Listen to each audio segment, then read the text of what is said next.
The X-ray was probably, to most people, their home away from home. Like a second family. Straight country western between Cracker Bash and punk rock. Yeah, all right. Yeah, that's gonna go far. Where's my cowboy hat?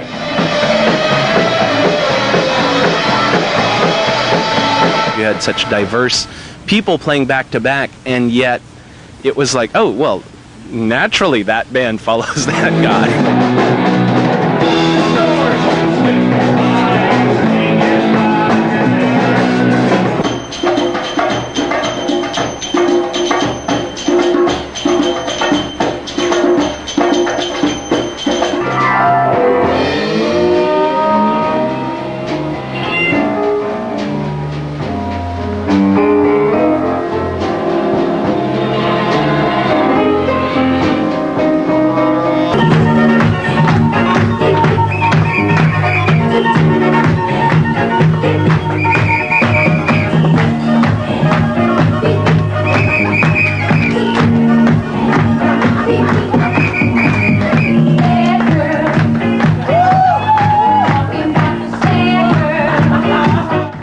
Favorite Pussy, also known as GFP, or Girls for Peace, as I was telling my parents. Our very first show was at the X-Ray, because of course Ben and Trace were the only ones that would probably book a band called God's Favorite Pussy.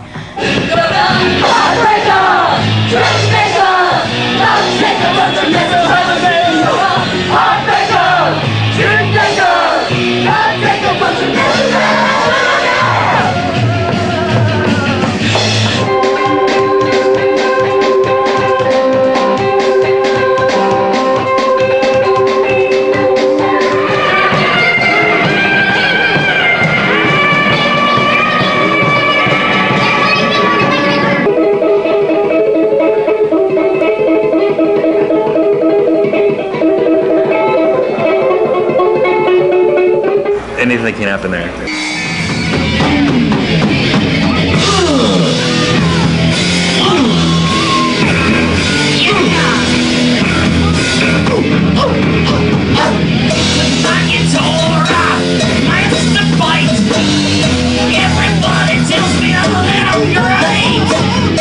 You know, a lot of bands came out of that joint. My band, and everyone's heard of my band.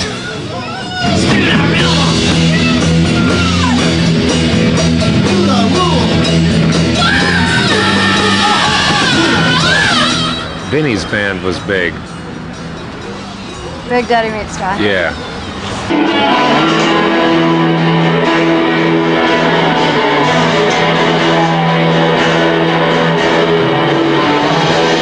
We did this sort of post-industrial, tribal soundscaping, a lot of banging on metal objects, found objects. We had an electrified shopping cart, which was sort of our hook. I think I played at the X-Ray in various projects like Drip and Ape Grave and Sufi Mind Game. Dead Moon, Cracker Bash, the Tennesseans, Pond, the Innuendos, Misread Flowers, Francis Farmer Gals, Motor Goat, Joy Buzzer, Sloth, Jim Boyer, Digby Junket, Daniel Menchie, Bug Skull, Last Pariahs, Crayon, 30-06, Alpha Jerks, Surf Maggots. Everybody played there. Every big band played there. Yeah, we played a show with Green Day there, I remember, in like 91 or something. Well, and just like Everclear opened for us at the X-Ray. That's right. I still get a kick out of that. I think we had some real, some power problems there, like we usually have in lots of places. But it was a good gig. I remember it being a good gig, and we just played anyway, and everybody was crazy. There was like 2 stabbings and a shooting outside. It's pretty much par for the course there at the X-Ray, I guess. But it seemed really great. There was always people there, and I really liked the location. It was like walking into a vortex or something. Which was weird because, which was doubly weird because that part of Portland was like a vortex already. So it's like you went from the real world to this alternate world and then walked into yet another world that was an alternate from that world. And I think maybe that's because like X-Ray had a I don't know, a levity. It had some sort of, artistic spirit behind the chaos. Люди сказали, меня зовут Will, Larry the Mad Russian. I did Spanish classes there so that people could learn Spanish, but what ended up happening a lot was that Spanish-speaking homeless people would come in and learn English from me too, which was great. They used to do like an educational thing on Wednesday nights. And one Wednesday I came down and did a talk on languages. Somebody said she wished she could have brought her daughter down because it was really educational. So, that meant a lot to me that somebody said that. Go to the library, check out a book, open up the cover and take a good look. I was Mr. Fix-It on Wednesday nights. I had the science fixins, and I did a little science experiment and a little lesson to everybody on Wednesday nights right after Ask Len and Primal Screen Therapy and Meditation with Elvis, and there were science fixins. My name is Saila. I do sound for a living, hence the microphone stand in my house. How'd that start? That started at the X-Ray Cafe. I ran the House of Snacks. Saila's backing us up on grub over in the House of Snacks, so please feel free to visit her. Score a quesadilla. It's a buck. Hey, you got a buck. I went to the shows, but I was more in there for like day-to-day rituals, like. Put your left arm in, put your left arm out, put your left arm in and shake it all around. You do the hokey pokey and you turn yourself around. That's all hokey pokey. They got that X-ray training, and whatever the hell that was, but it, just dealing with street issues and dealing with bands and dealing with people in general.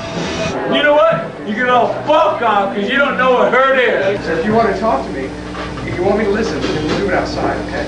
Do you care? Okay? I do care. Okay. I think we really did a good thing. I think we set out a whole group of folks that learned how to be funny and wise. I think you're really cool, dude, but don't unplug my equipment.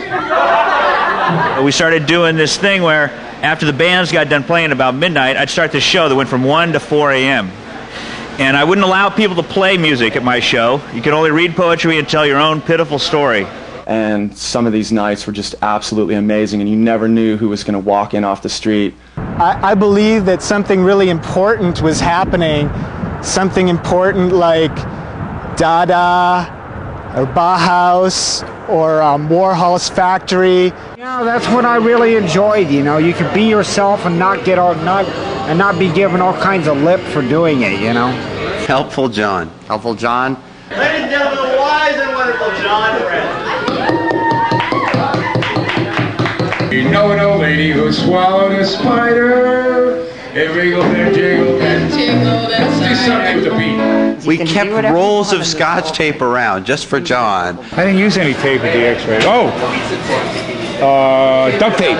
George is a front film, and of the building would be just covered with John's shit. And he's painting the outside of the building. Painting things. He would start doing the moving things. Tracy, can I clean the bathroom for you? Cleaning things. And he'd show up with Chinese food for everybody, from yesterday. Helpful John was generous and kind when I had nothing. Thank you, John. He is as close to a father as I've ever had, and that may sound bizarre because he's way out there. Yeah, I thought it was kind of cool the way they kind of adopted people. It'd be these sleepovers. I don't know if anyone's talked about the Rose Parade sleepovers. Trey says, Vince, the Rose Parade goes by here every year. And people see this nationally, and we're going to get a lot of exposure. The X-Ray contingent of the people that are playing like the Cantina Band theme from Star Wars of the PA and dancing around like robots out in front. But then most of the people are just like regular like suburban kids that have come in to see the parade and are paying $0.25 to use the bathroom.